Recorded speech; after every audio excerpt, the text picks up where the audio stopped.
Okay, how is everyone doing? Can you all hear me okay? Yeah, how are you all doing? How's your Saturday? Have you had a good time? If you're just waking up, are you awake? Have you had your Clooney? Um yeah, I think everything seems to be running kind of reasonably okay. No lag. Sweet. Let's kind of dive in. I'll start talking about the sorry, I'm getting distracted by my hair. Let's start looking in at the updates that we've had this week. Okay, first, last time we had a deep dive into chat, looked at some cool extra tips. Totally dig into that if you have any questions regarding like chat, prompts, all that jazz. Oh, hello everyone. Hello Emery, Nikki, Jean-Luc, SSN. It's great to have you all. Yeah, I'm really psyched for this class. Raining here. Oh, that is tragic. I mean, sounds about right weather-wise. There's always rain, isn't there, these days? What is summer? Okay, so first new feature that's kind of come out to us. We can now archive almost everything. So novels, codex entries, snippets, chats. We can now archive and restore them. A great way of just like hiding things that you don't know if you'll need, but just in case. Or if you want to hide stories, like let's go for example in my interface, I have like lots of different versions of the same book. So I have started archiving older drafts of the book so that I can like I don't have to worry about them, but they're not deleted. So it's like kind of nice peace of mind. And so actually wait one moment. I was going to make my mouse bigger. How is this? Does this show up bigger on? Huh. Okay, that's weird. That doesn't show up as bigger on your screen. Like it's the size of that folder, like bigger. Oh, that is a shame. That the mouse size isn't actually making a difference. But oh well. You can go on to the like the little filter icon for any of these like snippets, chats, etc., and search for is archived. Um, Same for snippets, chats. And to actually archive it, you will want to go to the actions menu, the three wee dots, and then archive thread. If you want to delete a novel, you go up into your actions menu. Sorry, don't delete, but archive it. And you can archive it here. And that just means that, again, you don't have to worry about all your data suddenly going missing. You can just archive things until you need to use them again, if that's how you want to work. Okay, other new things.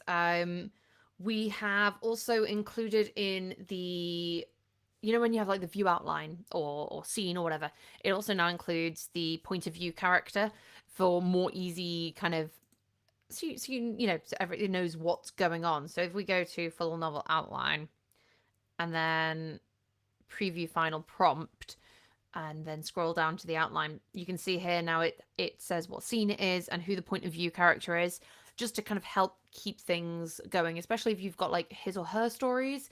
It's very useful for that. Or like you've got like Game of Thrones, that kind of stuff. Um, so yes. So this week's session, we are going to look into the Matrix.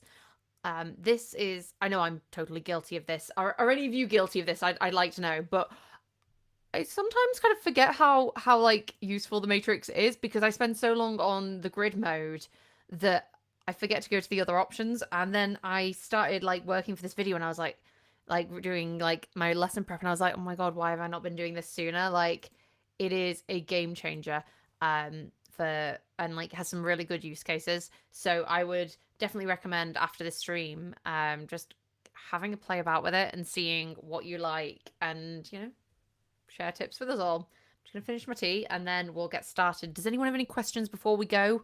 I'm happy to answer anything that you've got that's like a quick question at the beginning.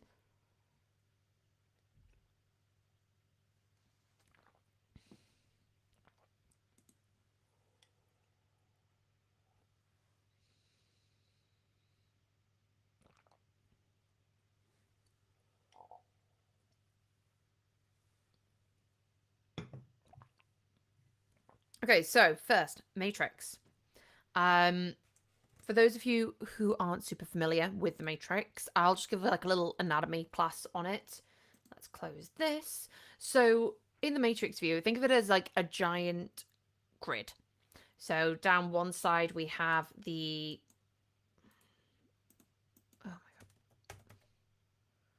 down one side we have scenes and chapters, and across the other side we have either different codex entries or whatever. So in this case, we've got characters in alphabetical order. We can also have location, like any of the codex aspects here, or the categories that we've set. We can have point of view characters. We can have custom, where we can like choose which characters or locations we want. So for the first thing I want to show you is that essentially when using the Matrix, it's really easy to set point of view. So in our story, in this, we know that Delilah is the only point of view character. However, if suddenly we made this a her story, or like let's say suddenly we're gonna add in lots of Kira chapters, we might be like, okay, well, we're going to have this chapter where Delilah confronts Kira in the tavern. That's actually a Kira chapter. So we can go like with the grid view. We can go find the point of view character and select Kira. However, now we can just go around and see Delilah, Kira. If we decide, I don't know, this is also a Kira chapter, and this one is, and this one is. It's an amazing one click, just go through. Like you add manually the first time the character, but then you can just like go crazy. And if you've got like, let me go into another story. So here I have 3 point of view characters, and this really just gives you an easy way of seeing where your characters are in the scenes and when they come about. So you can see here, suddenly there's like another point of view character, and it's like I've got these mini interludes, so you can kind of see where these come and how it plays around, and it kind of helps you get a bit of a grip with your structure, just to make sure that everything is going the way that you're intending to. But for changing point of views, or assigning them at the beginning of your story, it is so much easier to use the Matrix. Like, dudes, do this. It's incredible. Yeah, mass point of view. Also great for tracking codex entries. So, is your demon bound to hell? Yes, somehow appearing in the Fey Realm in Chapter 6, or the kindly grandma on holiday in Iceland paragliding is somehow able to make your MC cookies. You know, we're assuming that they're fresh. So, we can do this, say we want to make sure that, oh god, throw something at me, guys. Let's go for custom, and let's say we want to make sure that we don't see, or we do see. Let's have a think.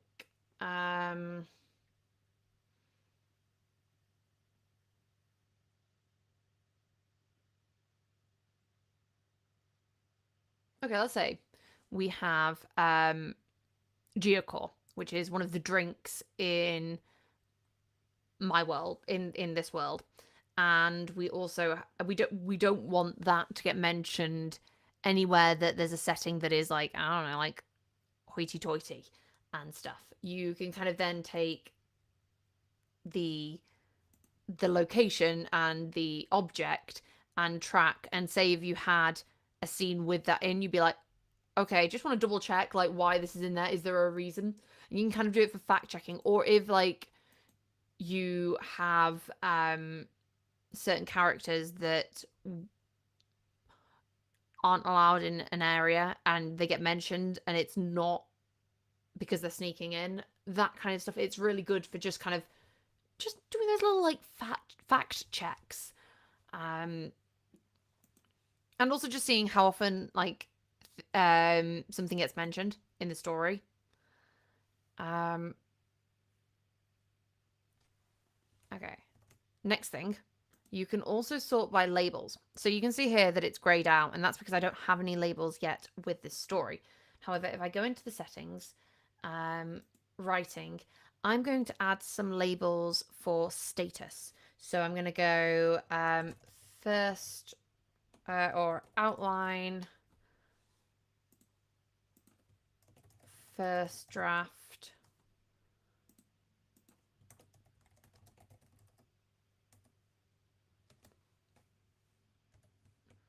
drunk Claudid first, drunk, and we'll assign these some nice pretty colors. So oh yeah, drunk Claude is getting 2 labels, Corey, because I usually do 2 passes. So let's do a nice pretty gradient. And now if we go into our plan mode, we can go to labels. And so I know that so like you could do this as you're going along, but I know that my chapters 1, 2, and 3 have all been drunk Clauded at least once. I think twice. I think that one definitely has been twice. That one has. And then I believe chapter 4, I've done 1 revision. And then chapter 5, I've done 1 revision. And then chapter 6, I'm currently on the first draft. However, for all of these others, I'm on the outline mode. So this kind of helps give you a really nice way of seeing which scenes you've done. And if you work on your scenes out of order, or if you've done a lot of heavy edits, that also really helps. Okay, Jean-Luc says, being drunk Clauding my entire book all week. Yeah. That is like my favorite prompt still. Like, even after all these months of using it, it's just, yeah, incredible. But you can see here that it just kind of gives you a nice outline at a glance. We can change the view if you wanted to make things bigger so you can see more, have them larger, etc. But this just gives you a really clear view. So like obviously on the grid view, you do see these little, you can see the tags if you have, wait, is it? I think I've hidden tags on this. Oh no, I've not. I just was on the wrong bit. Ignore all that. But you can see you have them here, but in the matrix view, it just makes it so much clearer just to, at a glance, see your entire story. Corey says, drunk Claude, 1 pint, drunk Claude, 2 pints. And then Space says, I also have labels for time of day or if certain something happens in that scene. So yeah, you could have them, you could do them for any, like I know in the default there is temporal settings, scene status. You can use them for anything you want. I just, personally, I use them for kind of editing stages or like revision stages, but you can also do them for, you can have anything. That's why they're kind of, you're able to just control your labels. You're allowed to like do anything you want, and it's kind of another way of categorizing everything, which is, it's just really powerful. Like it's a cool way of just, and it's pure, this is something that you don't need to use AI with to take advantage of. Like this is a pure kind of Novelcrafter software. Like you just get these cool planning tools. Like you can just like, you know, set these out, nice colors. It's just so pleasing to look. I always think of this as like, you know, like your little Kanban boards and everything. It's just nice. Okay, SSN says, helpful for my mystery plot. I created a timeline and tags to follow the killer. Yeah. So if you had like 2 time zones, like, or if you had a one that went back and had a lot of flashbacks, you could always have the different time periods of the flashbacks there, so you can kind of see how they're spread out through the chapter, and that kind of stuff.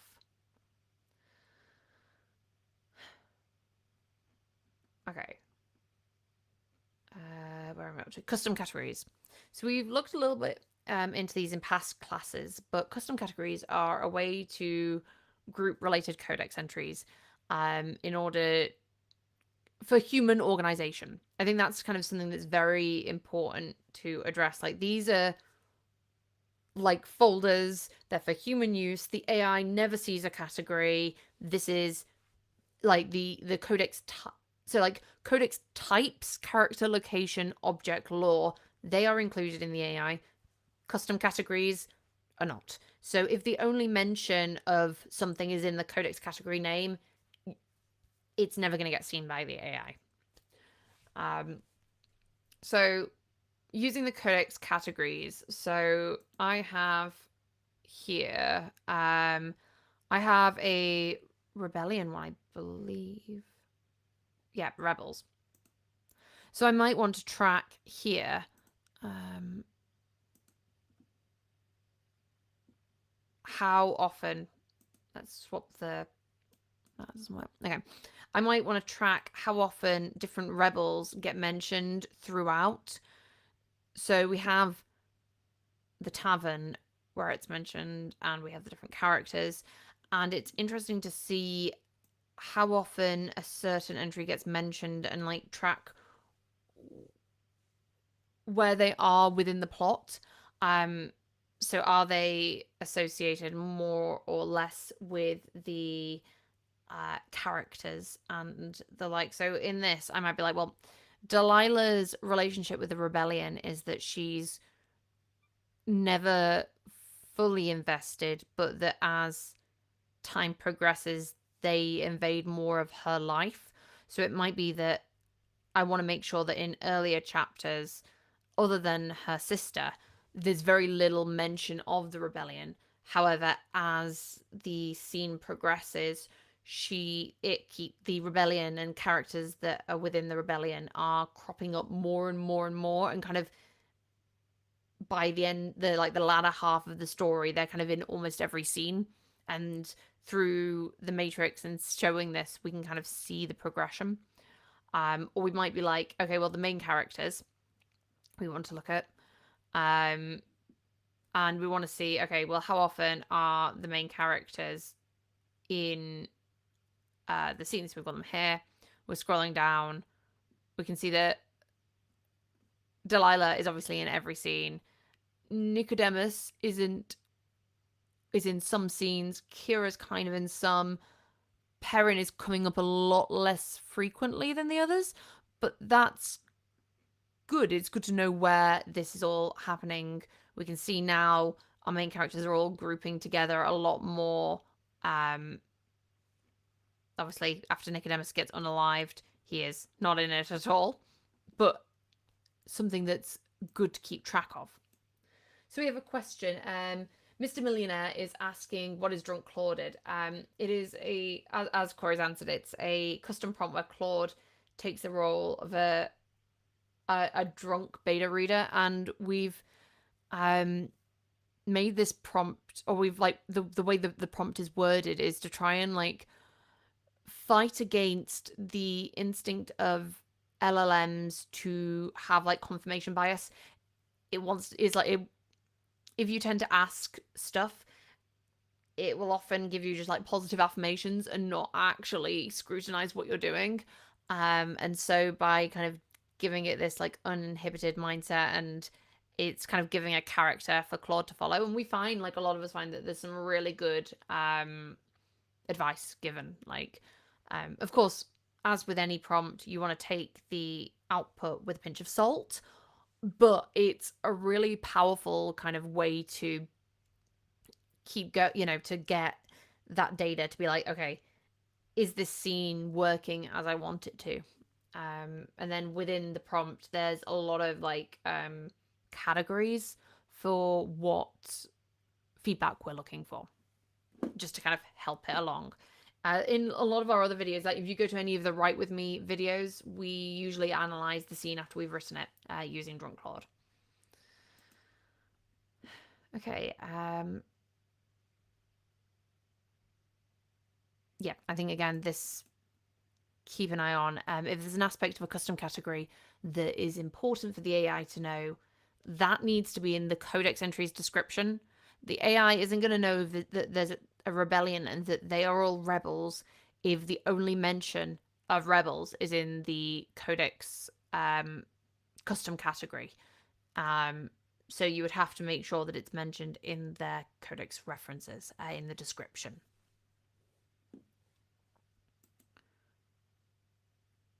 Subplots. Okay, so there's a lot of resources already made on subplots and or like stuff that we've done. I'm going to link that. I've linked that in the document. I've also linked to some of the feedback in the sense of if you want to upvote it, there's some quick handy links here. In your story, each character is going through a journey and they probably deserve a subplot. Seeing it in the Matrix really helps. So we have the Matrix here. If we go on to our subplots is up here. So I'd kind of thought of 4 subplots for this story. And we add those in through Codex editions within the manuscript. But using the Matrix view, we can kind of see more clearly the overall progression of a subplot. And I think I want to use this and kind of be like, okay, well, we've got these subplots. And then you can also then interrogate them. So we'll do a little detour into interacting with our subplots just to kind of refresh on that. So if we go into chat, we have the context. We want the full novel outline, but we also want the context of the last scene so that all Codex editions are there. If you already have text populating your last scene, you can always make a blank scene afterwards just so that the word context isn't included. Then if we have a look at our Codex, so I'm just going to close these. I have a lot of custom categories, as you can see. Let's have a look at the rebellion and Kira's radicalization. I've given it the alias SP4, so I'm going to put that in. Yeah, the prompt is. Let me grab it. The prompt is already in the Discord, but just in case you don't have it, let me.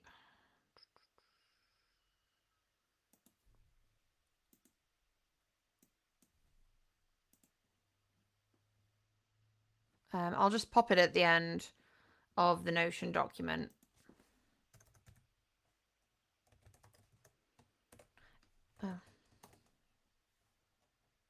So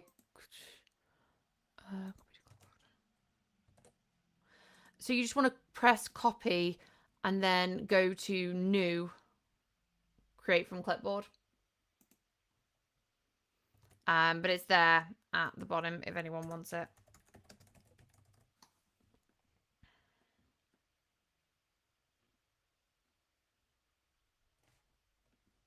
So if we're going to interact with our subplots, let's say we've got. Oh, am I going to have to load this up again? No. Okay, that's fine. I might be like, okay, well, SP4. I'll just give that there for context.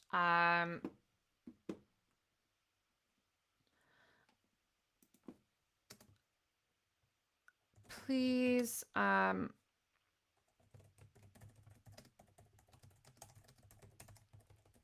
of SP4 and determine if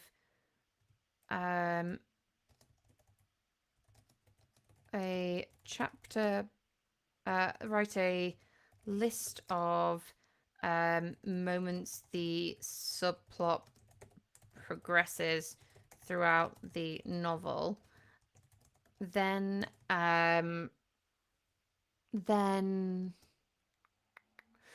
Please look at the progression of before and analyze the outline and determine, then analyze the outline and determine where, if there are additional moments that can be recorded in our subplot that I had not mentioned. And then we can take this. Oh, okay. That's because I'm using GPT. Let's try again.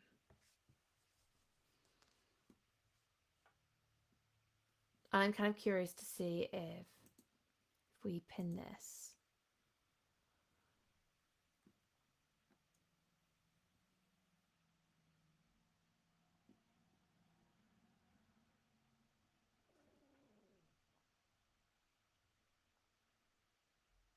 Okay, so it's not included everything that was in my here. But let's see if it's gone for, let's see what information it's.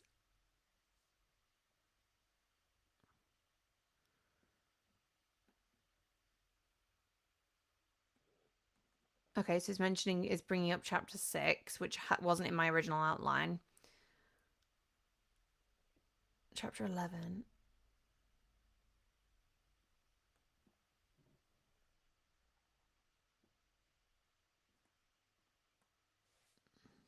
Okay, interesting. Let me check. I think this is an issue with my wording rather than anything else.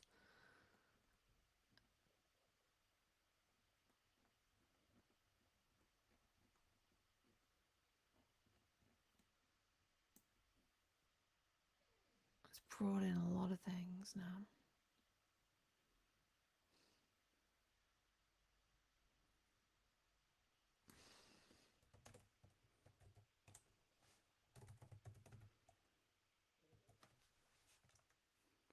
Oh, interesting. Okay, it's not actually pulled up the subplot. That might be...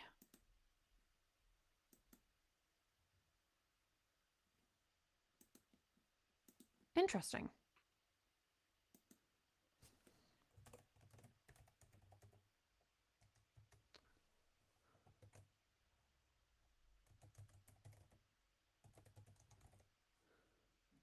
Huh.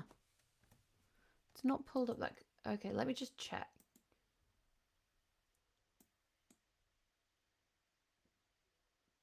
It should be... Space, have I done something wrong? Because it should be tracking.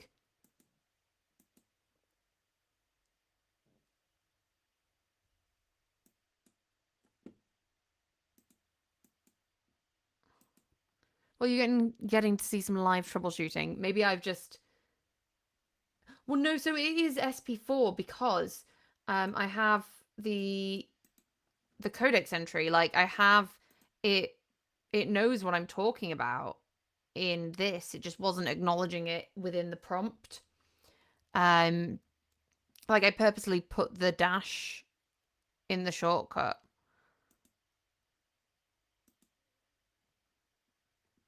And it's acknowledging the subplot there, SP4. But then if I go... Does it? But it's not showing the subplot in the prompt previews. So it's not looking at the prompt at all.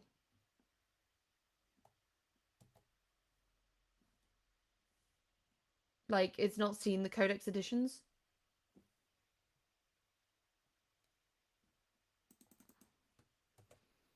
Let me try again.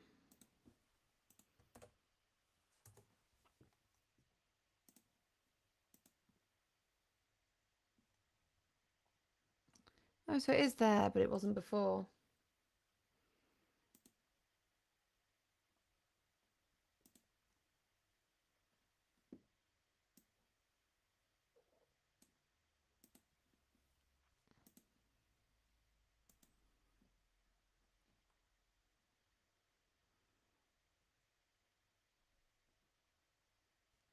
Interesting. So it is showing it now, but it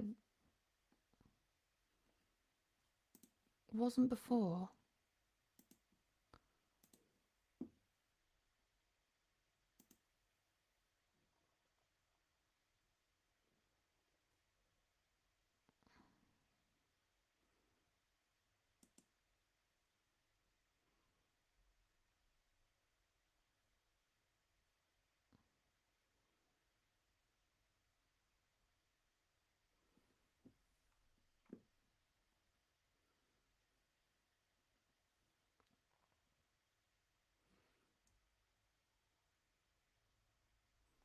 Okay, that's better.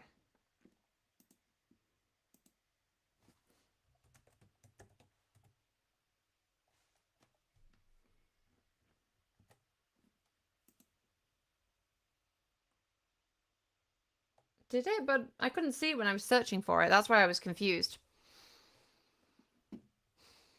Anyway, where was I? Yeah, so we can see here there's so like the explosion at the Genesis Hydro Gardens.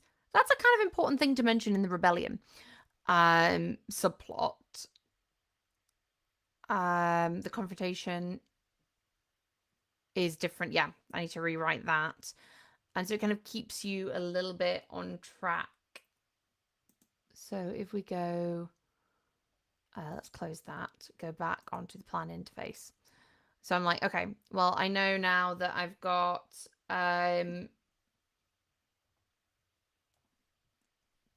chapter 6 where the explosion goes. Okay, so I'm like, well, there isn't anything there from that subplot. So I can go to chapter 6 and be like, okay, Codex edition. Select SP4 and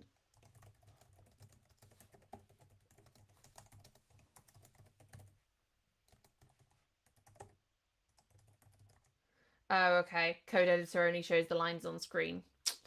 Okay, that's fine. But okay, so we've got this. We've got there is an explosion at the Genesis Hydro Gardens. We we can now go back into the plan mode and be like, okay, great. It shows this now. We have our Genesis Hydro Gardens explosion, and we can kind of come through. And I like it because you can take your chat, pin the chat here. Okay, be like, okay, chapter 1. Let's go into chapter 1. Okay, so I've put this as the city's failing mechanics. So I might have here.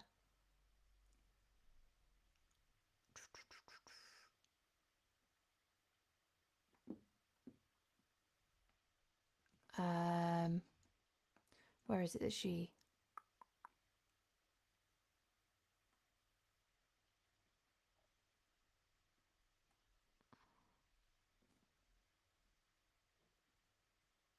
Okay, so here. Let's go Codex Edition, SP4. Delilah realizes that the damage is intentional sabotage. Okay, question. We now have this in our subplot, and we can kind of keep tracking. You can go back and forth with your chats pinned there to kind of notice notice all the different subplots that you have and kind of keep track of those throughout the story.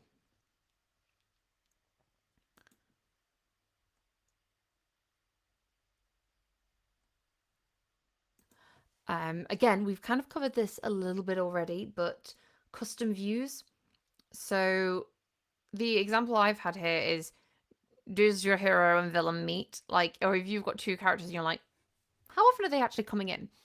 So let's go to, we're going to go to custom. I'm going to add in, say we're looking at subplot 1, Delilah and Perrin's dynamics. And then we would then obviously want to look at Delilah and Perrin. We want to make sure that anytime their subplot is getting mentioned, that both of them are in the scene. or that when both of them are in the scene, the subplot is being progressed. So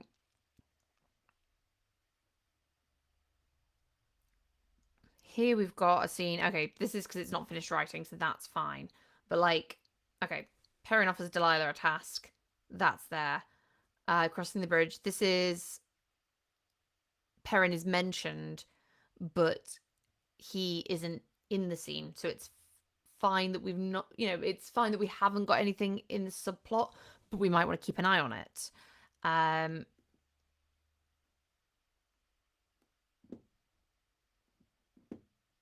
feel like this subplot description isn't due. Well, I guess it's the Perrin's agenda a little bit, but I'd be like, okay, this might be something I want to kind of consider. And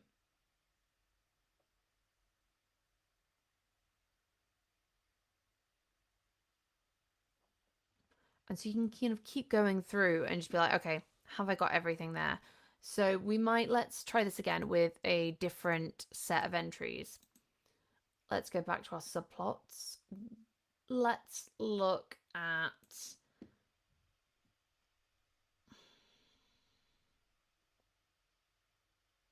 I guess let's go for the rebellion and Kira's radicalization, as it's an easy one to track. We've got Kira. And then we might want to include some of the rebels, but we might not. Let's just start with following the character and seeing how this, if she is in scenes where her storyline is progressing and if we need to change anything. So like this first scene, Delilah realizes the damage is intentional. We have Kira is mentioned in respect to that, but she's not in the scene. But because she's mentioned, it's like, okay, because the act that she's done happens to cause this scene. Kira being suspicious. She's in the scene. Delilah overhears their conversation, so that makes sense. So we have Kira in this scene, but we're like, is there anything that shows the progression? And if there isn't, do we want there to be? Do we want to kind of make sure when we rewrite the scene and do rewrites that there is something there to kind of encompass that?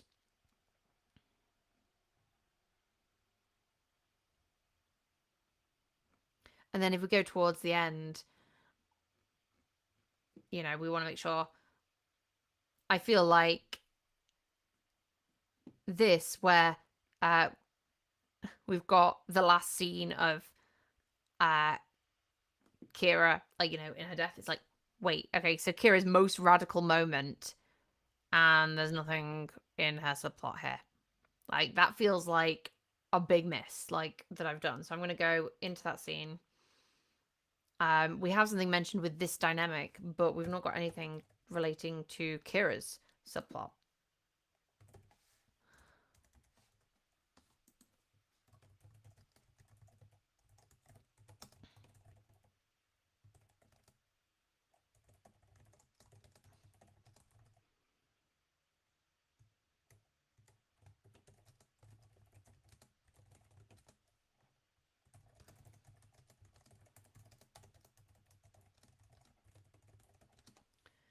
And it's very interesting here to note that these two storylines kind of then mirror each other. Like, in the moment of Perrin choosing to put aside his mission in order to save Delilah, kind of versus her sister being willing to sacrifice her sister in order to get to her goals. I feel like that's quite a nice cycle of stuff, but like, you wouldn't notice that unless you've got everything kind of here. And because it remembers the interface, you're like, okay, here it is. I could also then be like, okay, well, I want to also see this with this dynamic. I want to see how these, I don't care about all the subplots, I just want to see these two subplots and how they mirror each other. And then you can go through and look at those and be like, okay, well, where do I need to make changes? And like, kind of distilling everything to just the the subplot information is really helpful. Okay.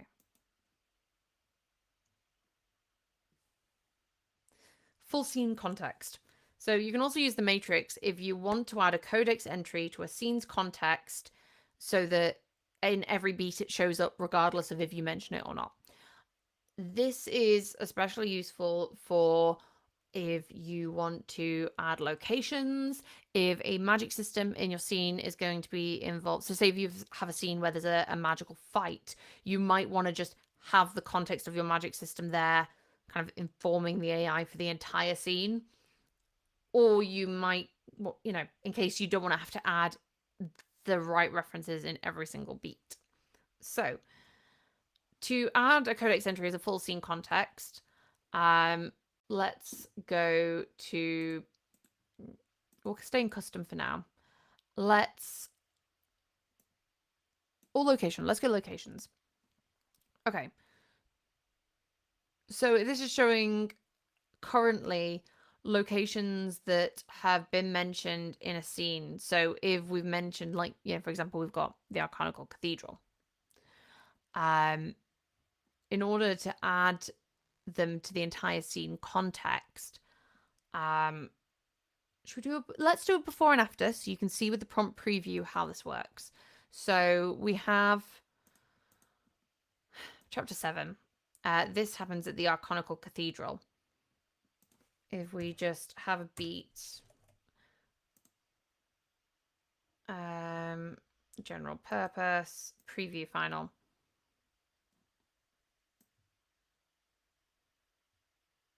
We've got Delilah mentioned because she is the point of view character, so she's always mentioned. But there are no other codex entries. So what we could do is go add codex, add entry here. Or in the plan interface, we can have our locations and be like, okay, well, we know that scene chapter 4, scene 2 is in Delilah's home. So we can go and add this into the scene context. And we can kind of see from the words within our, like, from where we've kind of mentioned the scene, we can then be like, okay, we're going to add this in.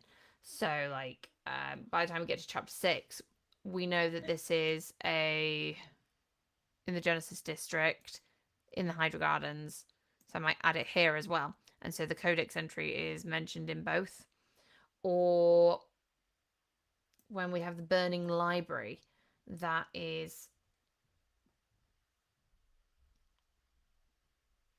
down here.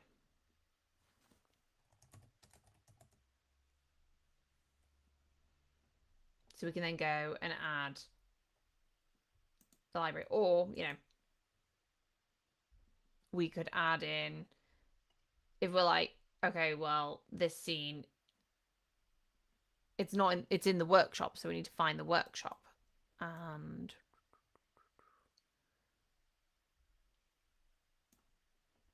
be like, okay.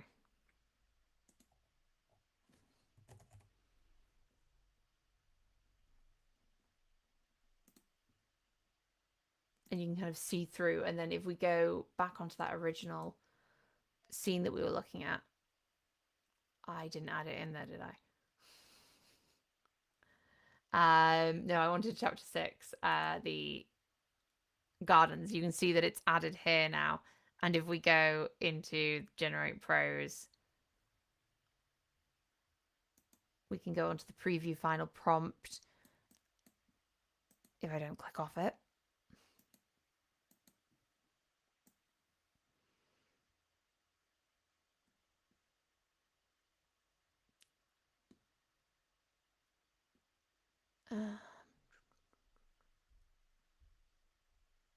And see the Genesis Hydra Gardens are here and the Genesis District.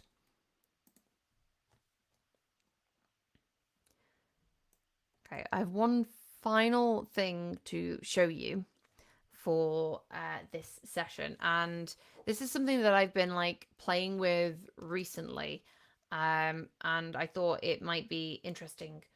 You might find it interesting. So let's say we've got more of this manuscript done than we have at the moment. If we go into the Codex, I'm just doing this so I can show you more of the scenes. We're going to make a custom category called edits. Oh, we're going to make a custom category called edits. It's going to be in green. I only want others in there. And we're going to then make some Codex entries for this. In other tags, edits, and I'm going to call this dialogue. I'm going to make another Codex entry in the edits called pacing.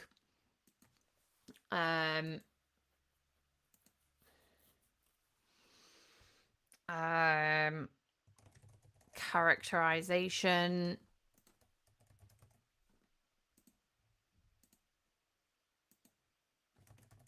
Description, anything that you want to kind of track through your story that you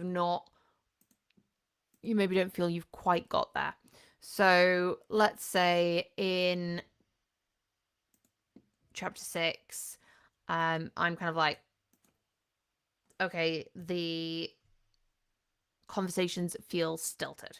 So I'd be like,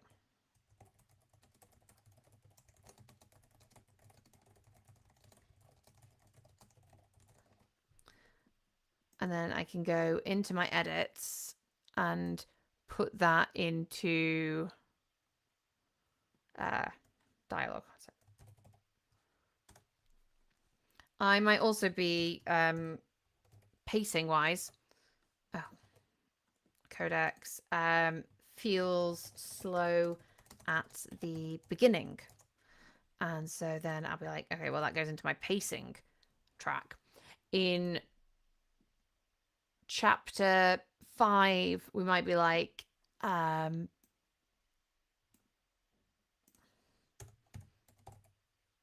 Codex edition.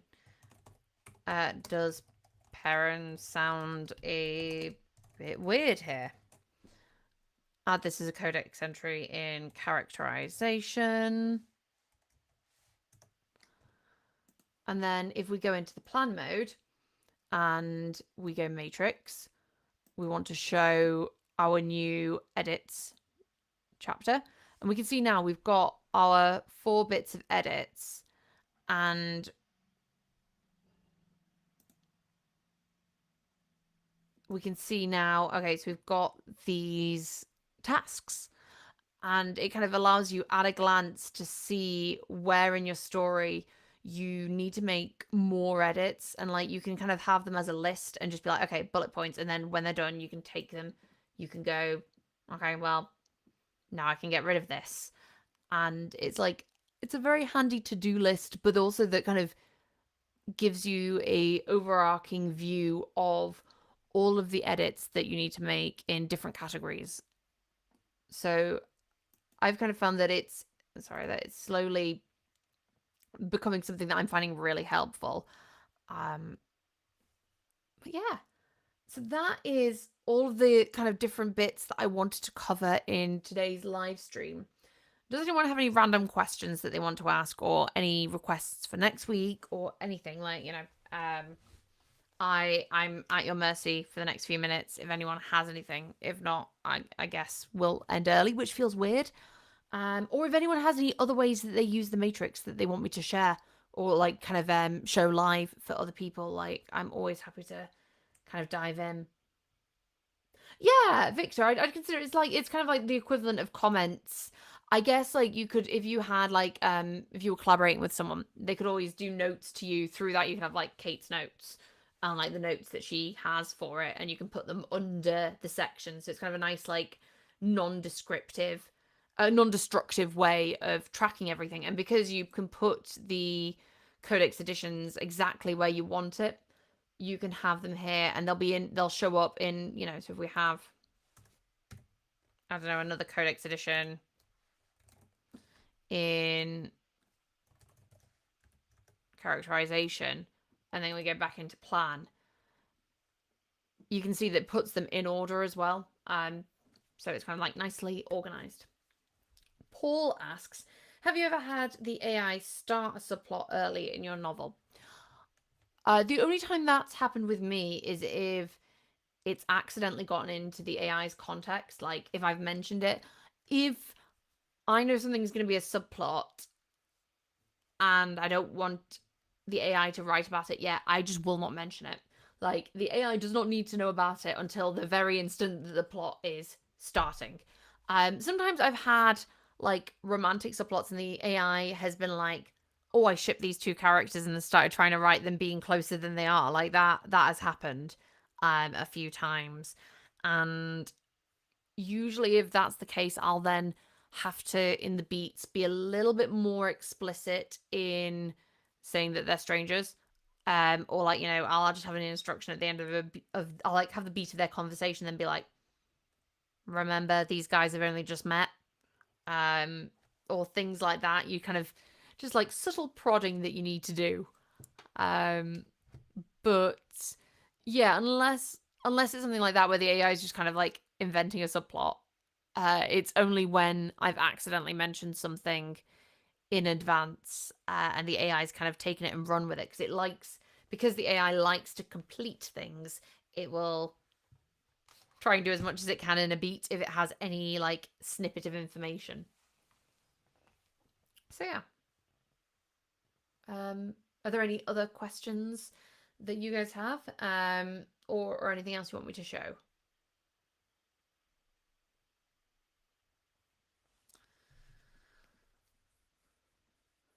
If not, I'm like, oh, I really need to tidy up my codex. It is getting quite big.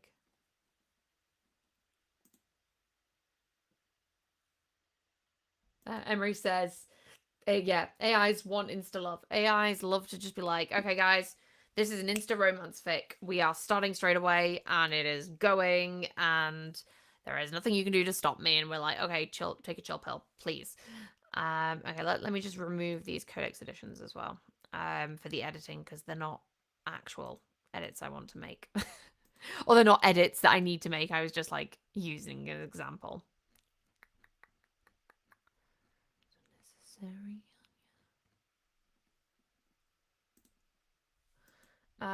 SSN says that it would be interesting to tell AI about a new subplot and have it place in the outline where it thinks it should go. Okay, we can always give that a go. Has anyone tried crafting a choose your own adventure type novel using Novelcrafter or even a visual novel script? I've not personally. If anyone in the comments has, or in the chat has, let us know. I think it is a little. I guess it depends on how you're wanting to format it for the reader. I'm not familiar with choose your own adventures. Like, are they okay, this is going to be such a naive question.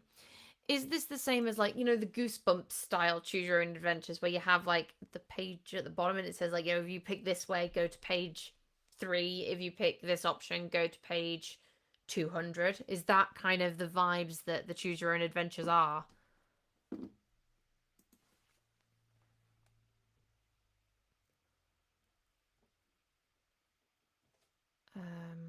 So full outline. I would like to introduce a subplot of, I don't know, let's think of something ridiculous.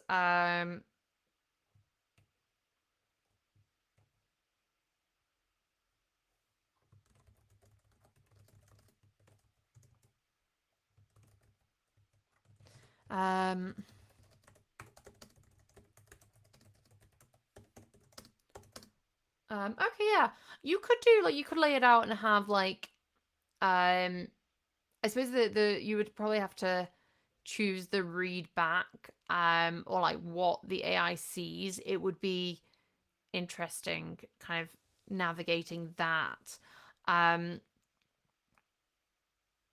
think you have to do a lot with chat and kind of like discuss your outlines, because is it that with those kind of stories you have like kind of there's 5 main stories through it, and then you kind of want to, I guess you'd write the individual stories and then be like, okay, well, at what point are they opening this door, and can we have them all line up? Maybe that kind of vibe. Okay, subplots. Okay. I mean, always dogs. Okay. Of Delilah and Anya, the dog. Um. Okay, of Delilah, borrowing Ajax, from Perrin for a mission. Where in the story could this subplot take place, and in what scenes would the events in? This is very messy prompting. Already I'm like, that's cringe, but you know.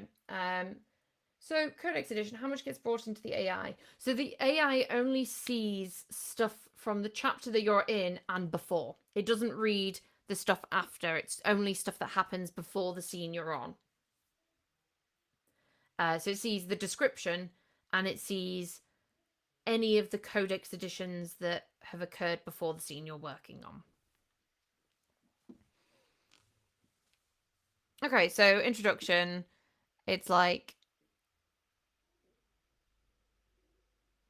okay, it's given. Okay, so you're saying this subplot could fit well in the middle of Act 2. The mission.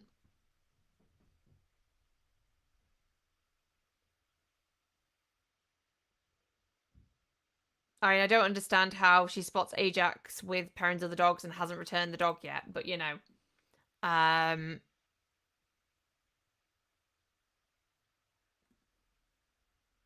but it's interesting. Yeah, it's nice to see that it's kind of suggesting these things, and we could then put this other stuff into the story. Okay, well, if there aren't any other questions, I think that's as good a time as any to wrap up this session. Thank you all for coming, and if there's anything you want me to cover next week, let me know. I always love these sessions with you guys. They're, yeah, lots of fun. Got some ideas. Definitely try out some of these tips. Like if there are any that stick with you after this session, it would be nice to know, and I can write more documentation on them or go into deeper dives, that kind of stuff. If there's anything that you want me to cover more. Um, but yeah, have a good evening or afternoon or rest of your day, and I will see you all